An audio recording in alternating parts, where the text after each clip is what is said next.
Sean bienvenidos al siglo XXI, donde una foto, una pose, vale más que cualquier sentimiento, que cualquier gesto, donde la insensibilización se consuela con un me gusta, como gotas de morfina en su justa medida, donde el amor se mide en centímetros de tela.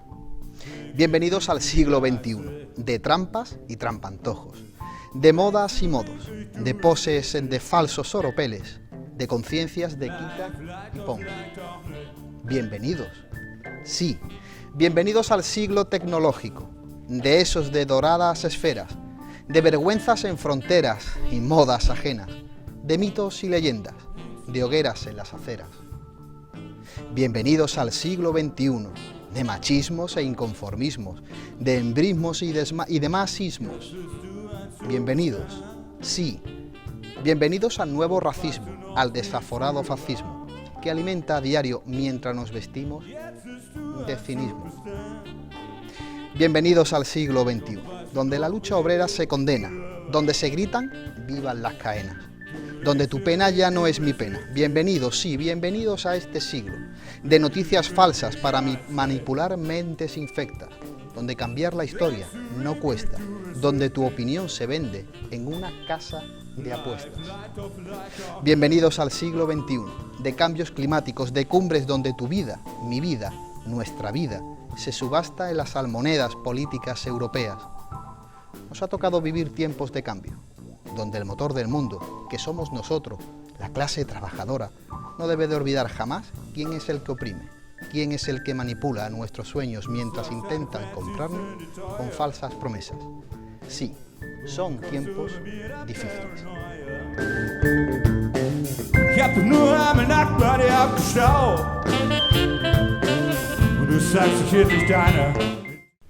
Buenas noches a todos, mi nombre y quien os habla Rafael Montaño García. Sean muy bienvenidos a Café de Levante, un café de Levante donde hablamos de historia. Y para eso se encuentra con nosotros nuestro amigo José María Hermoso Rivero. Él es historiador por la Universidad de Granada y profesor, en este caso en Sanlúcar de Barrameda, en compañía de María. Amigo Chema, muchísimas gracias de encontrarte una vez más en este café tan tuyo ya, también. Muchas gracias, Rafa. Como siempre, un placer y ya casi una cita obligada, y además teniendo en cuenta que este es el mejor programa cultural de parte de la provincia, ya se ha consolidado. Desde aquellos primeros cafés de Levante en la radio hasta donde estamos ahora, pues algo hemos vivido, ¿verdad? Algo hemos vivido. Algo hemos vivido. Chema, todos conocemos evidentemente tu faceta como historiador, como investigador, pero también hay algo que no quiero dejar pasar porque cumple 10 años, es un aniversario que debíamos de citar y para eso estamos aquí, que es el blog cultural sanluqueño Sanlúcar Contemporánea. Bien, vamos, el primer sorprendido de cumpla 10 años soy yo, porque claro, en 10 años mi vida ha cambiado bastante, han pasado muchísimas cosas, tanto a nivel personal como a nivel local, pero bueno, el blog sigue ahí y yo creo que viendo la cantidad de medios digitales que han nacido y han desaparecido, el hecho de que este modesto blog como es Sanlúcar Contemporánea se mantenga, pues yo creo que, bueno, por lo menos 10 años no se cumplen todos los días. Bueno, está considerado como uno de los blogs más importantes a nivel cultural en Sanlúcar y quizás en su provincia, donde muchísimos historiadores, investigadores y divulgadores de la historia vuelcan sus contenidos porque saben que tiene una difusión muy importante y bueno, estamos viviendo en una época totalmente digital, con lo cual cumple una función más que vital. ¿Cómo surge el proyecto y cómo se ha ido desarrollando? Bueno, lo primero es decir que Sanlúcar Contemporánea no sería, o si ha tenido éxito o tiene éxito, no sería sin la colaboración desinteresada de compañeros historiadores y compañeros divulgadores, como en tu caso, claro, como don Antonio Romero Dorado, como don Manuel Parodi, como don José Manuel Moreno Arana, como don Jesús Vegaso, o sea, Julio Mayo, que está hablando de un columnista que escribe en ABC y que ha volcado algunos de sus contenidos en Sanlúcar Contemporánea, José Carlos García Rodríguez, o sea, una playa de figuras de primer nivel, tanto desde el punto cultural histórico, que yo creo que ellos son los que han hecho el que le han dado éxito a Sanlúcar Contemporánea. Yo simplemente soy el editor, que obviamente soy la primera persona que cuelga cosas y infunde noticias, pero que sin duda si ha tenido éxito ha sido gracias a mis compañeros historiadores que después obviamente han visto en Sanlúcar Contemporánea una herramienta para de manera divulgativa dar a conocer sus trabajos más académicos. Claro, y también yo tengo aquí una pequeña lista hecha a mano, donde vienen algunas entradas que han tenido una repercusión importante, y tenemos, por ejemplo, una entrada como es Las Covachas, un enigma resuelto, una entrada del 2016, donde tiene casi 10.000 visitas. Sí, la verdad que el único mérito que tengo yo en esa entrada, Rafael, es el título que le di, porque el resto es ni más ni menos, y además yo lo pongo así, lo puede leer cualquiera, es un homenaje a 3 compañeros míos, a don Antonio Romero Dorado, a don Antonio Moreno Llero, el doctor Moreno Llero, que es un gran amigo mío, y don Manuel Parodi, hay que decirlo. Y ellos, da la casualidad que han enfocado o han investigado durante mucho tiempo el tema de las covachas. Y da la casualidad que Antonio Romero Dorado, mi buen amigo Antonio, mi director de tesis, como lo digo yo muchas veces, lo que hizo fue hacer un artículo sobre la simbología iconográfica de las covachas, qué significaba esos dragones. Y da la casualidad que en el mismo año Antonio Moreno Llero realizó otro magnífico artículo donde hablaba del origen como tienda de la sierpe de las covachas. Claro. Y anteriormente don Manuel Parodi ya venía dándole sentido a toda la iconografía y la utilidad. O sea, que lo único que hice fue, Rafael, darle la forma, reunir las teorías de ambos y darle un título, es verdad, un título muy... No, pero ya no solo, lo de las covachas estamos hablando de casi 10.000 visitas, pero tenemos, por ejemplo, aparece en Sanlúcar un cuadro del Museo de Varsovia, en este caso una entrada del 2018, casi 5.300 visitas, el convento de las Descalzas, y lo que se debería hacer, que fue una, digamos que, una descarga emocional y literaria del amigo Antonio Romero Dorado, en la represión franquista en Sanlúcar, que también tiene casi 2.200 visitas, se descubre un cuadro de Francisco Pacheco, el tesorillo, también un trabajo tuyo, el primitivo órgano de la parroquia. Estamos hablando de trabajos que tienen no solamente una difusión a nivel local ni provincial, sino que pasa fronteras, como vamos a ver un poco más adelante con trabajos en este caso de tu autoría. Chema, Sanlúcar Contemporánea. La gente, los historiadores, los investigadores acuden a ello porque dentro de esa corriente de fake news y de noticias que nos están intoxicando diariamente en las redes sociales, es como, digamos que un mar más manso, ¿no? Con más calma. ¿Qué opinas tú sobre todo este tema de noticias falsas que están corriendo ahora mismo en las redes sociales? Pues mira, las redes sociales es una herramienta magnífica. De hecho, Sanlúcar Contemporánea comenzó a tener éxito, porque nace en el 2010, pero comenzó a tener éxito a partir de que se utilizara en Facebook y demás.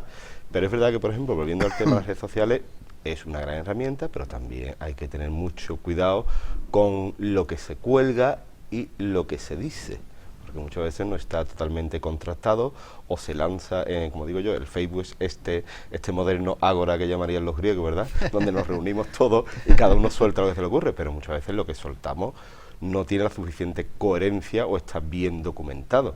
Entonces yo intento modestamente, y yo creo que lo he conseguido, y mis compañeros colaboradores también, que cuando aportamos algún dato a Salud Contemporánea, algún artículo, lo hacemos con un fundamento documental, o por lo menos con un rigor científico.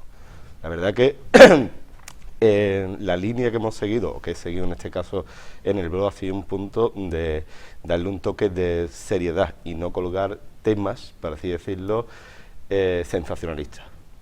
Bien, entonces yo creo que por lo menos ahí nos hemos salvado. Y si tiene una buena consideración es porque los temas que hemos puesto, creo que por lo menos son temas que no se sustentan en nada, sensacionalista. Claro, todo es comprobable. Que sería lo más fácil. Hombre, claro, eso sería lo más fácil. Claro. Si yo quisiera tener... Sería uno más, y se convertiría el blog en un blog más. Exactamente, si yo quisiera tener 50.000 visitas, pues colgaría un titular totalmente sensacionalista, dando que hablar. Y a lo mejor, Rafa, te digo una cosa, si tú lo piensas bien, a lo mejor no tendría tanto éxito. Porque obviamente entre tanta información, la gente ya por lo menos sabe distinguir medianamente aquello que es un fake news o que es mentira. Claro. ¿Sabes?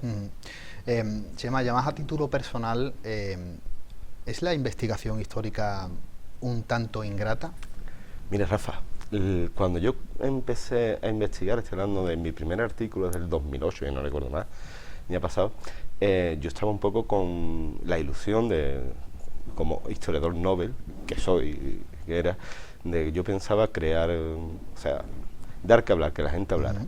Pero yo me he dado cuenta de que la gente les interesa los temas que les interesa y que como historiador lo único que puedo hacer y que debo hacer es contribuir. Entonces, yo no puedo esperar, o ya no espero ninguna ingratitud porque tampoco espero gratitud ninguna. Y el que no espera nada, lo que viene es bienvenido. Exactamente, entonces es así, no espero, yo disfruto con los pequeñitos logros y demás. Lo único que sí aspiro, y lo digo desde ayer, desde hace unos cuantos años para acá, es aportar algo. Es decir, yo no me gusta hacer refritos. Hombre, que alguna vez tengo que citar, pues claro, por supuesto, no todo está en los archivos y tengo que citar a mis compañeros historiadores, otros investigadores, pero por lo menos dentro de un artículo, por lo menos citar algo que sea novedoso. Entonces, sí, alguna parte inédita y exactamente, que te apoyas en otros trabajos ya realizados. Es que eso es lo honrado, ¿no? Evidentemente. Mal historiador y mala praxis es el que se cree que lo sabe todo y sabiendo que hay compañeros que han hecho trabajo, no los cita. Claro. Eso es así. Entonces yo creo que por lo menos contribuir a aportar algo, que creo que modestamente algo se ha conseguido. Y entrando un poco en materia, Chema, porque hemos ido en todos estos cafés de Levante que habitualmente has ido viniendo, porque es lógico que gente del mundo académico, del mundo de la historiografía y de la divulgación tenga una cabida en un programa cultural 1, 2, 3, 4 y 5 veces. ¿Por qué? Porque van generando cultura, van generando nuevos temas y es importante de que queden, para mí como un programa cultural, queden perfectamente reflejados, ¿no? Uno de los últimos trabajos, no sé si uno de los últimos, porque sé que estás embarcado en algunos más, pero uno que ha tenido una trascendencia muy importante a nivel histórico y a nivel incluso sentimental, ¿no? de Sanlúcar de Barrameda, es uno titulado Rafael Hermoso Merino, con lo cual entendemos que es un familiar directo tuyo, un marino sanluqueño en la batalla de Santiago de Cuba en 1898. Chema, ¿cómo surge ese proyecto y cómo lo desarrollas? Pues mira, ahí tenemos el ejemplo más claro de que yo no esperaba absolutamente nada. ¿Por qué? Porque simplemente era la curiosidad personal y familiar de un personaje del cual en mi familia se había hablado de hacía mucho tiempo, pero claro, muy pocos ya conocían, porque ya habían muerto mis abuelos, entonces ese recuerdo de el bisabuelo Rafael, el práctico, lo único que sabíamos. Y que tuvo un accidente en la barra del Guadalquivir y a consecuencia de ese accidente... Ahí había un run familiar. Un run, ya está, pero nadie sabía, o sea, poco más.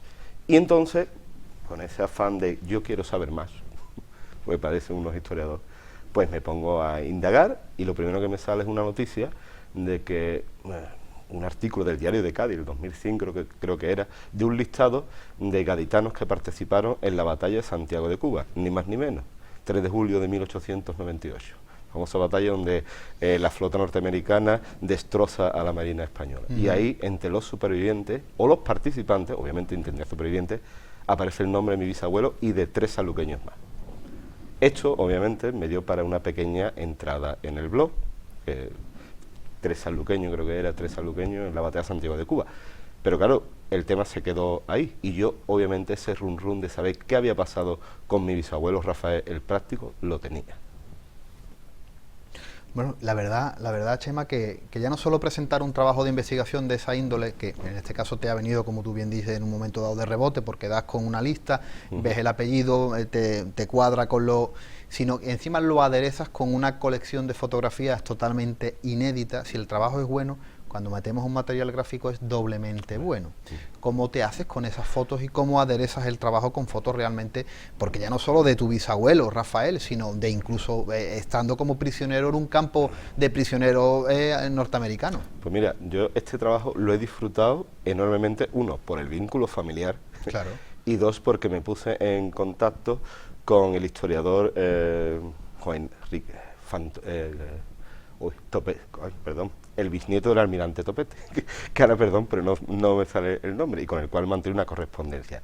Yo le explico el trabajo que estoy haciendo, y este señor, que tiene un magnífico libro que se llama El desastre de 1898, pues obviamente nada más que le doy el dato de mi usted. Yo soy bisnieto de Rafael Hermoso Merino, cabo primero del navío Vizcaya. Enseguida me sacó, dice, sí, tu bisabuelo estuvo en la batalla, obviamente, después estuvo en el campo de concentración de Swanton, Los Islands, Estados Unidos, y regresó junto a mi abuelo, o sea, que con su bisabuelo, regresó en el buque City Roma a Santander y desde allí pidió matrícula para San Lucas. Yo me quedo asombrado. Claro, evidentemente. Claro, todo esto hay que decirlo también, Rafa, de que toda esta investigación, estos datos, no diga la gente, para que no piense la gente, no, es que me lo han contado, no. Entonces, yo lo primero que hice, como historiador que soy, es pedir el expediente militar al Archivo General de la Marina. Del Archivo General de la Marina no lo tenía,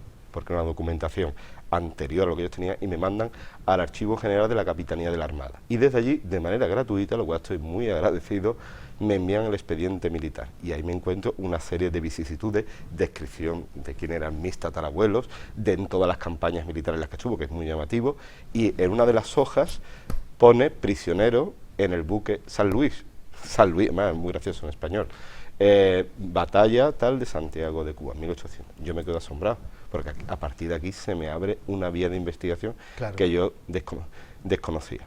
Bien, y a partir de ahí hablo con Ricardo Fantoni, que no recuerdo ahora, se me ha ido el nombre, y él me facilita una serie de fotografías de su colección magnífica, y una de ellas es el campo de Long Island, donde se ven los marinos españoles lavando sus platos en el río. Y es muy llamativo, y él lo explica muy bien en su libro, cómo los norteamericanos iban a ver a los españoles al campo de concentración, donde estuvieron casi 2 meses, como si fueran monos de feria.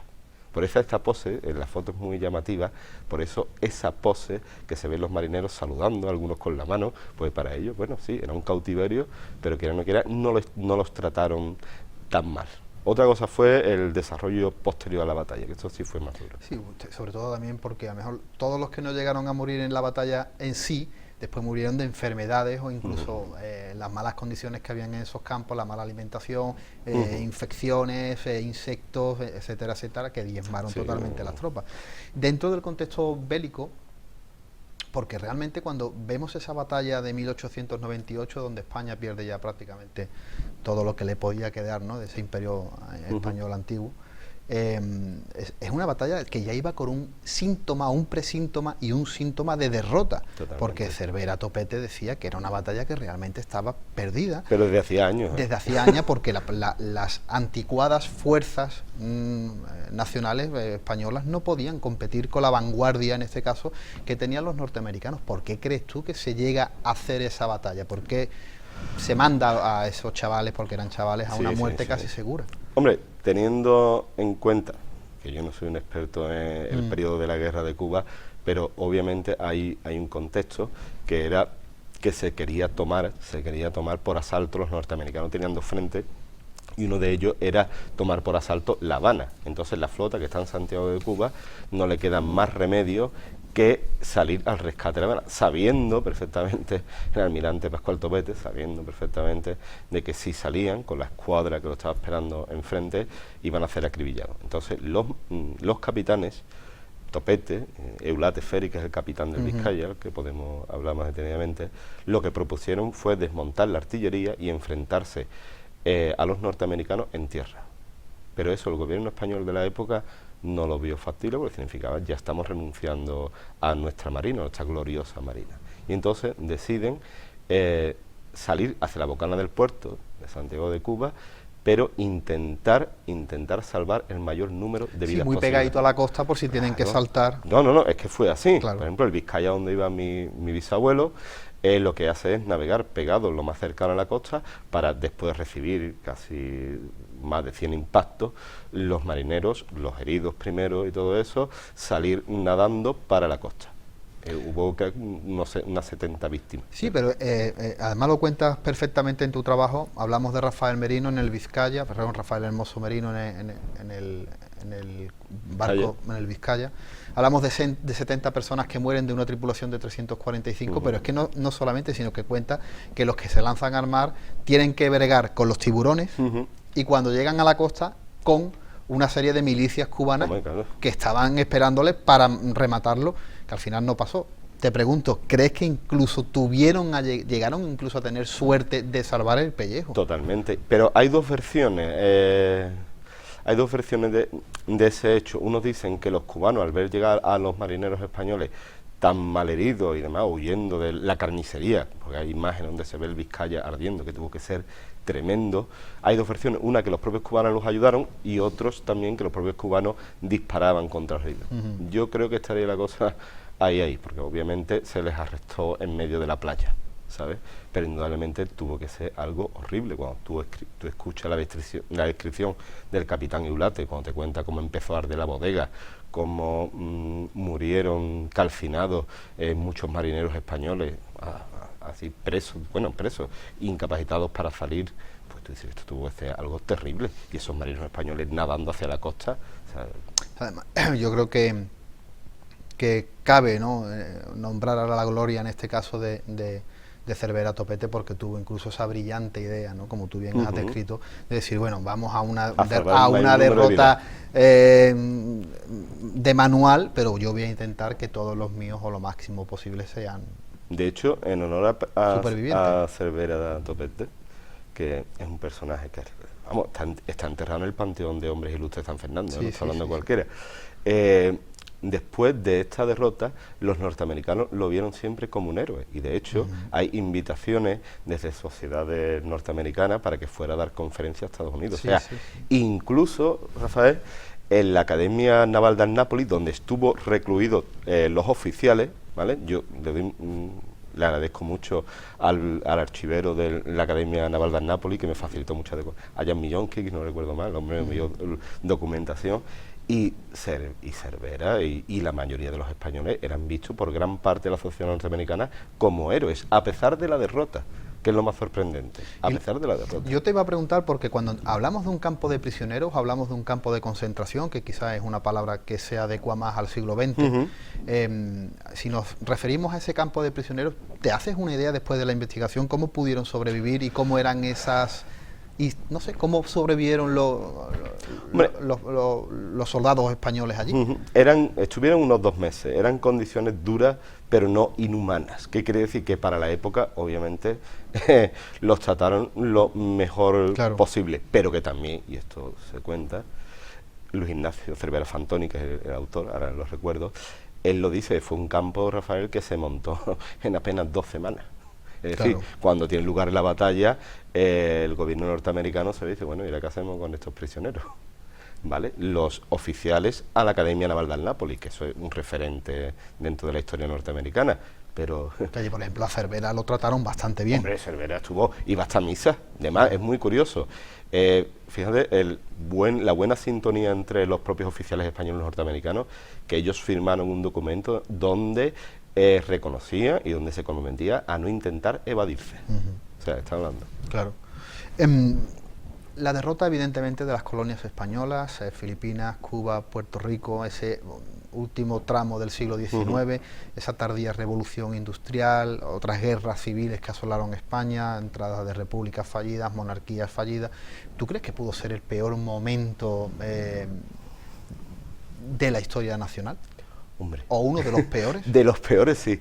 El peor, no estoy seguro, porque después tuvimos una guerra civil, que fue ya terrible. Te hago antes, por supuesto, de la guerra civil. Pero indudablemente fue el cenit fue el culmen de una época del siglo XIX bastante triste. Y sobre todo, todo esto, según Rafael, el descrédito que tenía la clase política en ese momento. Es decir, y sobre todo, esas guerras que iniciaban los ricos para que murieran los pobres. Porque al fin y al cabo, a la guerra de Cuba, los que fueron a morir fueron los pobres, mientras que la oficialidad tenía un mejor trato. Pero esto ya es de sobra sabido. Parece un término manido, pero es que es realidad.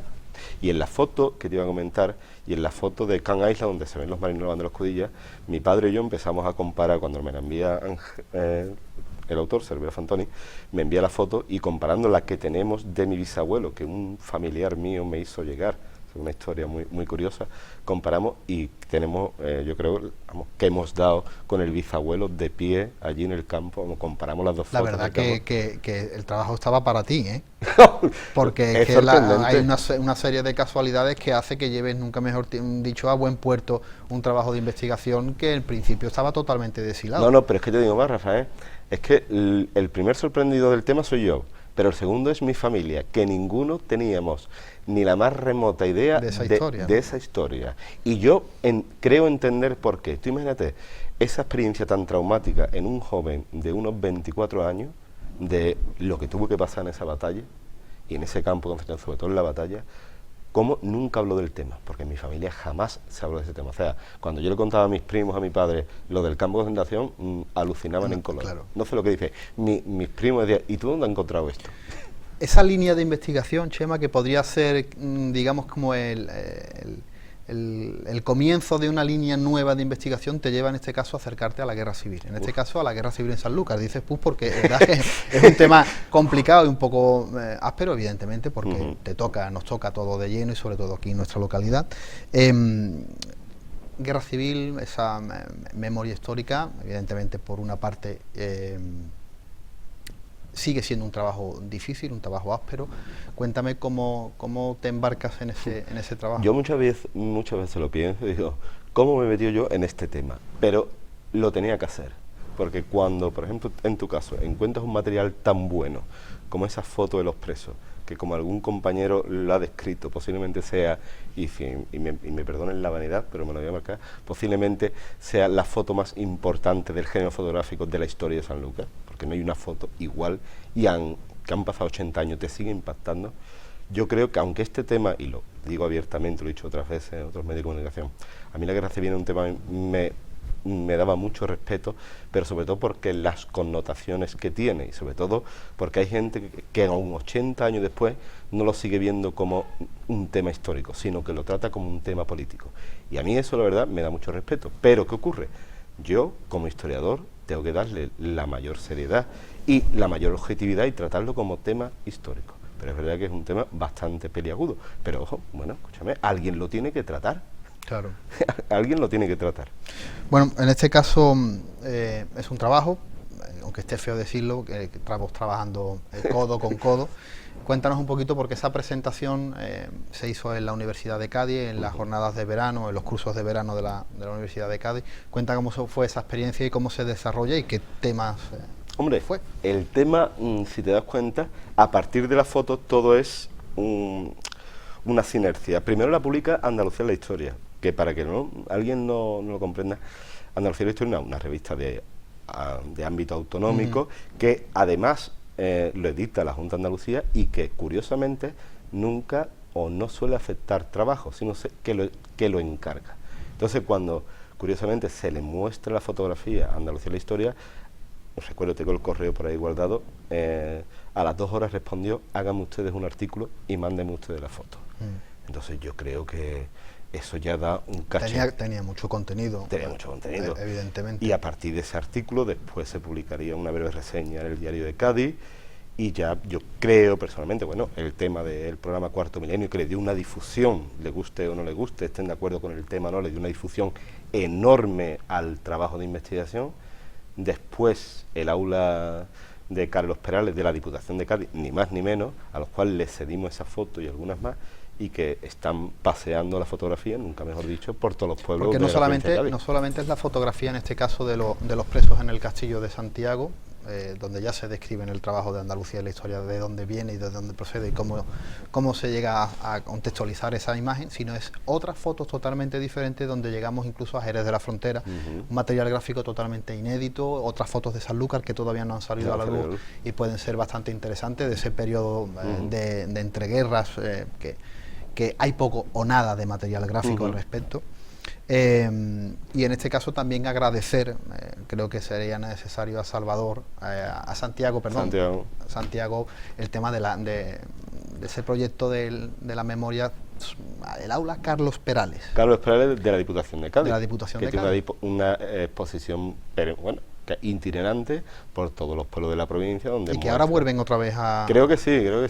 Y entonces pues yo estoy muy agradecido, y el hecho de que estos dos humildes investigadores, en este caso este humilde profesor de historia, le dieran la oportunidad de participar con esa foto y que se pueda ver los diferentes pueblos de la provincia. Y en Cádiz muy bien, ¿no, Chema? En Cádiz magnífico. En Cádiz yo mismo estaba sorprendido de la buena acogida que había tenido el tema, porque cuando yo veía a ese público en ese aula de la universidad preguntando y felicitándonos por el material. Ten en cuenta, y yo creo que se puede decir, que allí presentamos la lista íntegra, que esto mucha gente a lo mejor no le da importancia, del número de presos que entraron en el castillo de Santiago entre 1936 y 1939. Entonces, tenemos nombres y apellidos de todos los sanluqueños que pasaron por allí, no exclusivamente que fueron fusilados, porque esto ya historiadores como el compañero José Antonio Viejo y Narciso Climent lo han sacado, pero y aparte casos puntuales que se dieron en esta fortaleza. Lo que sí, Chema, no sé si cuando alguien se aventura a investigar en un tema donde en un momento dado ya había otras manos, otros ojeadores, otros investigadores, pero siempre es muy interesante volver a revisar esa historia, porque lo que sí te das cuenta, y creo que estarás de acuerdo conmigo, es que vuelves a encontrar cosas que no se habían encontrado, con lo cual el tema realmente es muy dificultoso cerrar, por ejemplo, una guerra civil, porque es imposible, de la ingente documentación que hay y por mirar aún.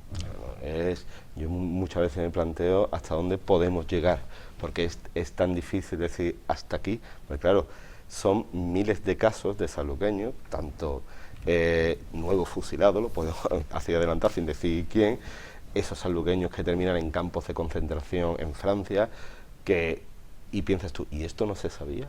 Pues no se sabía, porque realmente en el tema de la guerra civil tenemos una visión, obviamente, interesante, por una orientación somera, pero en el momento que empiezas a rascar y a buscar documentación, salen datos que te dejan sorprendidísimo. Claro. Yo creo que es un tema que puede interesar, y siempre desde el rigor histórico. No queremos, el primero que no voy a ser partidista, yo voy a hablar de víctimas de ambos bandos, y eso es una realidad, le guste o no le guste. Chema, nosotros vamos a pasar unos minutos a publicidad y seguimos hablando de tus trabajos y de investigación. Okay. Amigos de Café de Levante, volvemos en unos minutos.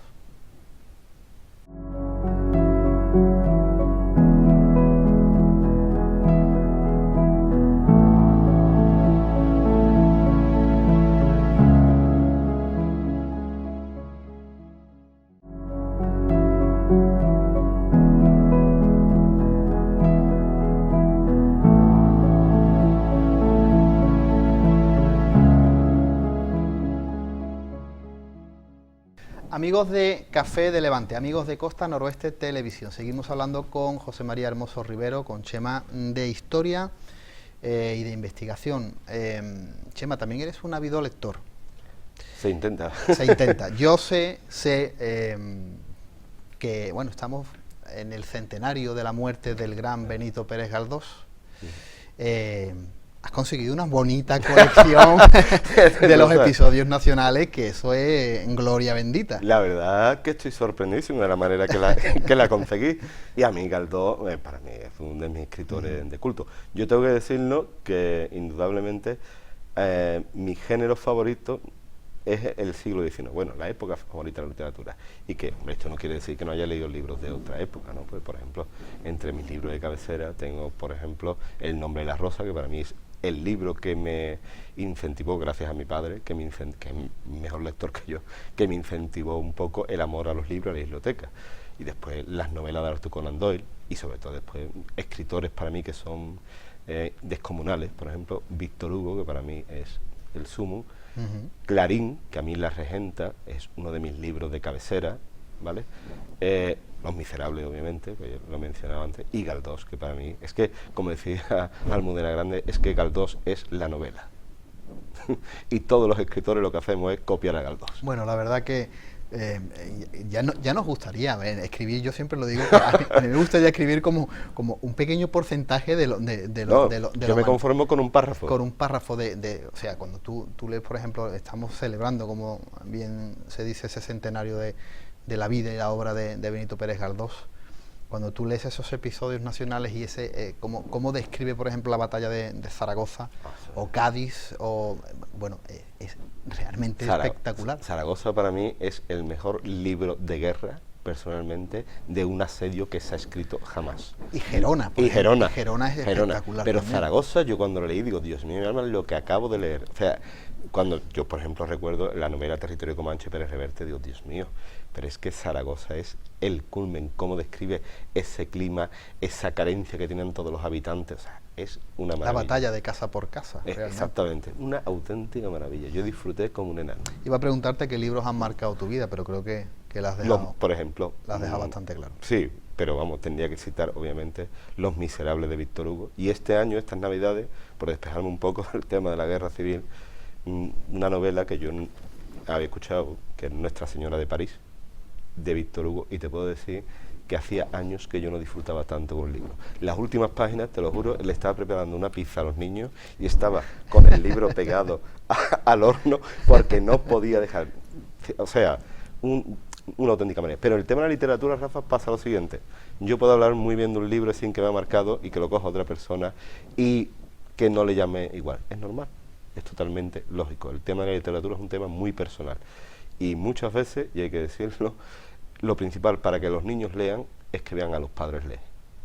Sí. Estoy totalmente de acuerdo. Además, tú eres profesor, evidentemente estás con niños Exactamente. todos los días y muchos planes lectores, perfecto. y no equivocarse en las lecturas, que hay que darle a los Sí, niños. pero cada niño debe buscar su camino. Porque yo, por ejemplo, mi sobrina Marta, que es una ávida lectora con 11 años, ya se ha leído los Harry Potter y ya se los ha leído todos los tomos la niña y su regalo de su tío son los Harry Potter, pero yo debo entender que a mi Harry Potter no me llama la atención.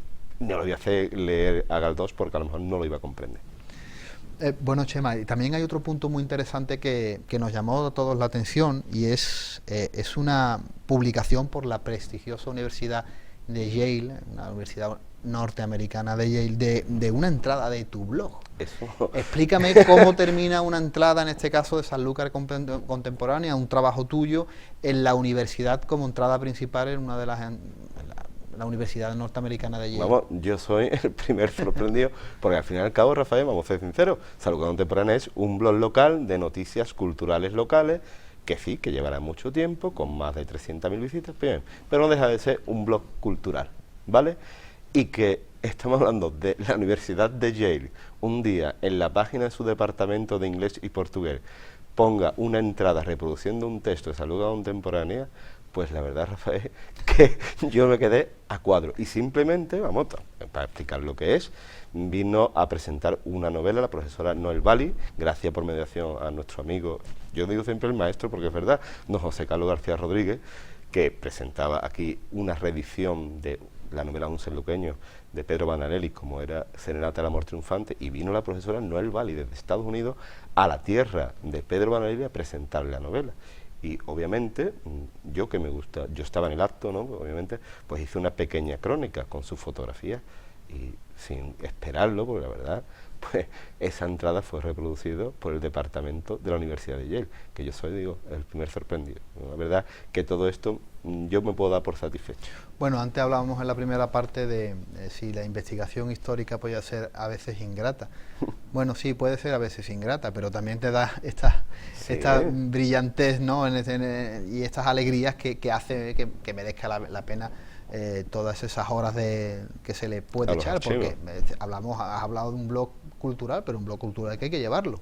Sí, claro, tiene... Maquetar cualquier historia en un blog, sabes perfectamente lo trabajoso y difícil que es. Y de hecho, en Sanlúcar Contemporánea hay un grupo, lo cual agradezco a todos los miembros del grupo en Facebook, que es Sanlúcar Contemporánea, que me está sirviendo además un poco para descargar de manera más inmediata las noticias, porque claro, colgar cualquier noticia, para el que lo sepa, su media hora, 40 minutos lo lleva. Entonces, el blog, y además le agradezco a todas las personas que son seguidores por el buen trato, el respeto y sobre todo que nadie está colgando cosas raras. Entonces, pues me da más facilidad a colgar noticias rápidas, o por lo menos. Bueno, Chema, y no solamente la entrada, en este caso por la Universidad de Yale, sino también tienes otro blog, en este caso es un blog más... un blog escolar, vamos. Un blog escolar, pero que también ha sido reconocido y está en una de las listas de los mejores blogs escolares, en este caso por el Aula Planeta. Pues, otra gran sorpresa que yo no me esperaba en absoluto, porque simplemente se trata de mi herramienta de trabajo, donde, como me gustan mucho las nuevas tecnologías poderles facilitar a mis alumnos actividades más dinámicas, pues un blog que yo creé, creo que en el 2013, apuntes y materiales para ciencias sociales, donde vamos, actividades, vídeos creadas por mí. Bueno, los vídeos obviamente están colgados en el portal de YouTube, pero yo creo las actividades, comentarios de texto, y de repente un día, buscando, bichando por internet, me di cuenta, al cabo de los meses, la verdad, que la plataforma educativa de la editorial Planeta, ni más ni menos, había hecho un listado de 10 blogs para estudiar ciencias sociales en España, y que citaba este blog. Yo el primer sorprendido me quedé a cuadro, porque yo no tengo tampoco los conocimientos, Rafa, informáticos, hay que decirlo, ni de diseño web. Pero fíjate, porque cuando alguien tiene un blog o tiene una página web de lo que sea, y estás estás en la órbita digital, ahí tienes dos cosas: o tienes mucha pasta y estás muy bien posicionado para que salgas arriba del todo, o tienes una ingente cantidad de visitas que hace que estés ahí. Con lo cual, en este caso, yo no sé el dinero que tú puedes tener. Esto no es Broncano que te va a preguntar en la Resistencia qué dinero tú tienes. Pero para que esa divulgación, por ejemplo, de Sanlúcar Contemporánea, de tus trabajos, o de Aula Planeta, llegue a hacerse eco de tu trabajo, porque no solamente eso, y ahora vamos a hablar de otro tema también, tiene que tener muchísimas entradas, con lo cual te das cuenta la repercusión y la difusión que tiene esa materia y sí, a nivel mundial. A mí los niños del cole hoy mismo me lo han preguntado, y yo siempre me río y sé, profe, ¿y usted no gana dinero con ningún blog? Y yo, ¿para qué voy a ganar dinero? Sí, porque ellos obviamente están muchísimo más puestos que yo en nuevas tecnologías. Sí, hombre, profe, usted puede hacer un canal a YouTube como el Rubius y ganar dinero. Digo que no, hombre, que yo esto lo hago simplemente porque es mi trabajo, igual que Sanlúcar Contemporánea, que no piense nadie. Sanlúcar Contemporánea no me cuesta un duro, pero tampoco me da beneficios, lo hago simplemente porque me gusta, porque me satisface, y aparte creo modestamente que tiene su pequeña repercusión, y mi blog escolar 3/4 mismo. Además, Rafa, te voy a decir una cosa, más que el reconocimiento de Aula Planeta, que está muy bien, la verdad que sin comerlo ni beberlo te lo encuentras, el mejor premio te voy a explicar cuál fue. Un día a mi correo del blog, tengo un correo puesto, me llega un email de una señora de La Coruña, y me escribe lo siguiente, de esto hace 3 o 4 años, dice: mire usted, yo me llamo fulanita de tal, mi hijo está en el colegio no sé qué de La Coruña, y mi hijo no entendía el tema de los climogramas, un tema que eran primero de eso. Dice, y gracias a la explicación que usted colgó en su blog, su PowerPoint y demás, mi hijo ha sacado un 8,5 en el tema. Dice, yo simplemente les quiero agradecer esa ayuda, sin comerlo, y qué suerte tiene tu alumno. Yo me quedé así. Y digo, pues nada, yo le agradecí, mire usted, señora, que yo no hago... Ese es el mayor. Y después, obviamente, porque te llega al oído, ¿no? Porque ves las estadísticas, pues hay muchos otros compañeros y centros que por lo visto están utilizando mi blog y mis presentaciones, pues ya estoy pagado. No, pero exactamente, además está muy bien, porque hemos hablado de la Universidad de Yale con esa entrada magnífica sobre el escritor Badanelli, ¿no? Sí. En este caso el Aula Planeta con ese blog escolar, pero también el de Rafael Hermoso Merino y la guerra en Santiago de Cuba de 1898 termina ahora mismo en la página de Prácticos de España, ¿no? Sí, yo, mamá, tengo que agradecer sobre todo a mi compañero Domingo Lagomasini, que me pidió el artículo, y digo, bueno, pues nada, pues cuélgalo. Él maqueta magníficamente y lo colgó en una página también cultural muy buena, que es Pasión por Sanlúcar, que es magnífica también. Y a través de ahí la página del Colegio Oficial de la página oficial del Colegio de Prácticos de España se pone en contacto con eso. Muy buena, que nos ha encantado este artículo. Podemos reproducirlo en nuestra web del Colegio Oficial de Prácticos de Puerto de España. Mi compañero me llama a mí, Chema, tú da tu permiso. Digo, pues. Y aparte es muy bonito, Rafa, porque es un reconocimiento póstumo a mi bisabuelo, que al fin y al cabo él fue práctico de la barra del Guadalquivir. Claro, sí. Entonces la verdad que ahí sí me dio el pellizco de emoción, ¿no? Y cuando se lo comenté a sus nietos, mi padre, mi prima Lola de Sevilla, pues todos les encantó la idea, diciendo, pues magnífico, ¿no? Pues al fin y al cabo un reconocimiento póstumo a alguien que su oficio, después del militar, fue práctico de la barra del Guadalquivir. Chema, y en esos últimos minutos de programa me gustaría también que tocásemos otro artículo muy interesante que también tuvo mucha repercusión.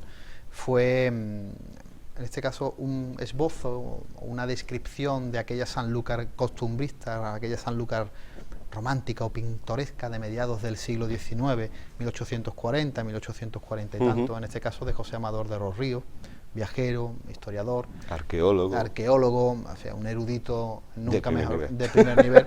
Y también das con un magnífico grabado, una xilografía que se publica en el 19. Cuéntanos un poco quién es ese personaje y cómo es ese marco de esa Sanlúcar decimonónica. Pues esto es para dedicarle otro café relevante, porque José Amador de los Ríos, estamos hablando de un señor que es historiador, coleccionista de antigüedades, arqueólogo, y que tiene una obra referenciada, obviamente, que es Sevilla Pintoresca. Y este señor, por mediación de otro erudito llamado José Colón, llega a Sanlúcar en 1845 y se dedica a visitar la Sanlúcar. Y hace una crónica preciosa que había estado olvidada, y que la cuelga en un diario, si no recuerdo mal, el periódico El Laberinto, donde colaboraban, Rafael, está hablando de hasta Juan Eugenio Hastenburg, colaboraban en Ferial, las primeras figuras literarias de España. Y hace una descripción de Sanlúcar preciosa, y sobre todo lo interesante, Rafael, es cómo describe el estado de la ciudad. Y ten en cuenta que ese año Sanlúcar se ha convertido en un polo de atracción turística gracias a las carreras de caballo que habían tenido lugar un año antes. Claro. Y tiene un hecho, bueno, cuenta muchas anécdotas, ¿no? Y una muy divertida es que, claro, está hablando de José Amador de los Ríos, le permiten abrir los sepulcros de Santo Domingo y ver los ataúdes con los duques. Y entonces abren del ataúd de doña Leonor de Zúñiga Sotomayor, que está a la derecha de Santo Domingo, y se dan cuenta de que le han extraído un dedo y que está momificada, incorrupta. Yo lo de la incorruptibilidad de la carne no me lo creo, pero es verdad, lo del dedo es verdad, porque Velázquez Gastelu lo comentaba, que por lo visto alguien que se creería que era una señora santa, santidad, le había arrancado un dedo. Entonces son esas crónicas que tú sabes perfectamente que están en las hemerotecas, y que hasta que no llega un friki o alguien que le encanta la prensa del 19, nos rescata. Y creo que, bueno, y ese grabado es muy bonito, está visto desde la zona de la Barranca, y creo que, vamos, digo, modestamente, bueno, creo que ha aportado algo. Y sobre todo también porque encontrar una descripción de Sanlúcar tan amplia como la que hace José Amador de los Ríos en 1842 45. Creo que el 45. En el 45, estamos hablando prácticamente en el nacimiento de esos semanarios ilustrados, porque ten en cuenta que el primero, creo, si no me equivoco, llega a España en 1834, con el Semanario Pintoresco Español, con lo cual realmente había pasado ni 10 años donde ya había un viajero que había escrito aquí, había referencias en otras historias, pero no una descripción tan interesante como esa. Chema, en este año que transcurre, ¿cómo siguen las investigaciones? ¿Qué hay entre manos? Pues entre manos terminar el trabajo sobre la guerra civil, que nos está dando muchísima satisfacción y muchísima sorpresa, pero todavía yo mismo no me atrevo a poner una fecha, porque esto parece que nunca se va a terminar, pero ya lo tenemos muy avanzado, y creo, sin ánimo de molestar a nadie, que va a gustar o va a sorprender, por lo menos no va a dejar indiferente a nadie. Y el trabajo, evidentemente, en tu blog seguirá adelante. Ahora mismo lo que pasa es que al estar tan enfrascado con ese tema tan grande, lo demás se queda un poquito parado. Y es verdad que a lo mejor el tema cultural en Sanlúcar está un poquito... bueno, hay menos presentaciones en estas fechas normal, hasta que no comience la primavera, presentaciones de libros, actos y demás, cosa que a mí me viene bien porque me deja más tiempo, pero sí, yo espero o voy a intentar que Sanlúcar Contemporánea siga siendo por lo menos un testigo del movimiento cultural salvadoreño. Ahora parece que se ha parado un poquito, quizás también es verdad, porque hemos pasado los 19, siempre estas fechas. Hemos pasado los 19, ese año magallánico, nunca mejor dicho, y ahora pues en el 20, que parece que está un poco más tranquilo, pero por ejemplo ese museo de la parroquia de la Hoz sí ha vuelto a... Hombre, yo creo que es un trabajo magnífico. Estuve hablando con varios historiadores que han estado pasando por Café de Levante y les he preguntado, y todos cuadran perfectamente de que ha sido un punto muy favorable para... Totalmente. Y yo creo, para yo sé el que tema museístico. Sí, hombre, es el gran museo, una pinacoteca muy interesante, y yo sé que no le gusta que lo diga, pero que Sanlúcar debería reconocerle a don Antonio Romero Dorado el trabajo que ha hecho, porque él es director de la exposición. Y sobre todo está hablando de un historiador. Yo sé que cuando escuche esto le va a dar mucho coraje que lo diga, pero lo tengo que decir.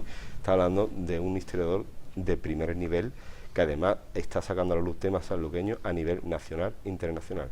Está hablando de una persona que ha publicado en el boletín del Museo del Prado de Madrid, ni más ni menos, y que ha descubierto el primer cuadro de Francisco Pacheco en Sanlúcar, que ha rescatado junto a don José Manuel Moreno Arana la escultura de la Virgen de la Merced, que ahora mismo se está exponiendo en la exposición sobre Martínez Montañés. Yo creo que don Antonio se merecería un reconocimiento. Y yo me imagino que cuando alguien tiene ese currículum y ese trayecto, ¿no?, de investigación, ¿qué es lo que no habrá sacado todavía a la luz y que tendrá en reserva, ¿no? Porque evidentemente esto, como tú bien dijiste al principio, crea una sinergia, ¿no? Totalmente, y gracias a Dios habemos en los que tú te encuentras un grupo de historiadores que la verdad que nos llevamos muy bien, colaboramos y siempre nos ayudamos, y para eso estamos. Y demás, tanto Café Levante como Salud Contemporánea, yo creo que son una rama del mismo árbol, que es la difusión cultural. Pues seguiremos trabajando por ello. Será lo que tú puedas. Amigo Chema, nosotros, por mi parte, ha sido un auténtico placer, como siempre, hablar contigo de historia y hablar contigo de investigación y de nuevos proyectos, con lo cual seguiremos nunca mejor dicho, trabajando por ello. Un placer, Rafa. Amigos de Café de Levante, nosotros volvemos para la semana que viene con nuevos temas de investigación en nuestra mesa. Ahora le dejamos con nuestro rincón literario de manos de don Eduardo Domínguez Lobato. Sean muy felices y tengan muy buenas noches. Buenas tardes. Os quiero seguir hablando desde este puro mes de agosto, desde este día 1 del mes de agosto en realidad, que son para los de mi gremio y de mi profesión casi los únicos días de vacaciones en el año, excepto este porque solo va a haber 10 días de vacaciones, entre comillas, legales, y todo empezará a funcionar de nuevo el 11 de agosto. Pero entre tanto, y aún así, yo les quiero seguir leyendo partes del hidalgo caballero Don Quijote de la Mancha. ¿Y por qué? Primero porque es una devoción. Segundo porque quizás también es ya parte de una obligación. Trasladarte que Don Quijote no es una historia antigua, no es algo caduco, no es simplemente literatura vencida por el paso de los años, sino al contrario. Por supuesto que es un manual de justicia o un manual, a mi modo de ver, del buen derecho, porque Don Quijote no hace sino trasladarle la justicia, su justicia, a aquellos justiciables que no tienen el amparo, por supuesto, del Estado, ni de los nobles, ni siquiera de los alcaides o de las personas que más deberían haber hecho por el bien del ciudadano de a pie. Hoy en nuestra sociedad se defiende al ciudadano por encima de todo. Y eso es lo que hacía Don Quijote, amparándose en que lo que había leído y consideraba que eran las verdaderas reglas y los verdaderos valores de la humanidad, debían vivirse, con lo cual no simplemente eran locuras, o no lo fueron nunca, sino eran deseos constantes de poner a pie de los caminos aquello que él había leído y que consideraba que era justo. Por lo cual, que yo os siga recomendando leer un poquito en este mes de agosto, durante este mes de agosto, aunque sea media página de Don Quijote de la Mancha, no es sino meternos en esa piscina refrescante como hacemos en las vacaciones, esa piscina o ese mar que nos va a llenar de oleaje, de frescura y nos va a proporcionar relax del cuerpo y de la mente. Eso es lo que yo creo, y como estamos en un Estado democrático libre y de derecho, así lo dice la Constitución, pues yo, dentro de mi libertad de expresión, les propongo que leamos y disfrutemos de Don Quijote de la Mancha. Les voy a leer un poquito de esta segunda parte, porque también el elogio de la libertad es maravilloso. Y esta segunda parte, este capítulo 58, que trata de cómo menudearon sobre Don Quijote aventuras tantas que no se deban vagar unas a otras. Cuando Don Quijote se vio en la campaña rasa, libre y desembarazado de los requiebros de Altisidora, le pareció que estaba en su centro y que los espíritus se le renovaban para proseguir de nuevo el asunto de sus caballerías, y volviéndose a Sancho, le dijo: la libertad, Sancho, es uno de los más preciosos dones que a los hombres dieron los cielos. Con ella no pueden igualarse los tesoros que encierra la tierra, ni el mar que encubre. Por la libertad, como por la honra, se puede y debe aventurar la vida. Y por el contrario, el cautiverio es el mayor mal que puede venir a los hombres. Digo esto, Sancho, porque bien has visto el regalo, la abundancia, que en este castillo que dejamos hemos tenido. Pues en mitad de aquellos banquetes sazonados y de aquellas bebidas de nieve, me parecía a mí que estaba metido entre las estrechezas de la hambre, porque no lo goza con la libertad que lo gozara si fueran míos. Que las obligaciones de la recompensa de los beneficios y mercedes recibidos son ataduras que no dejan campear al ánimo libre. Venturoso aquel a quien el cielo dio un pedazo de pan sin que le quede obligación de agradecérselo a otro que al mismo cielo.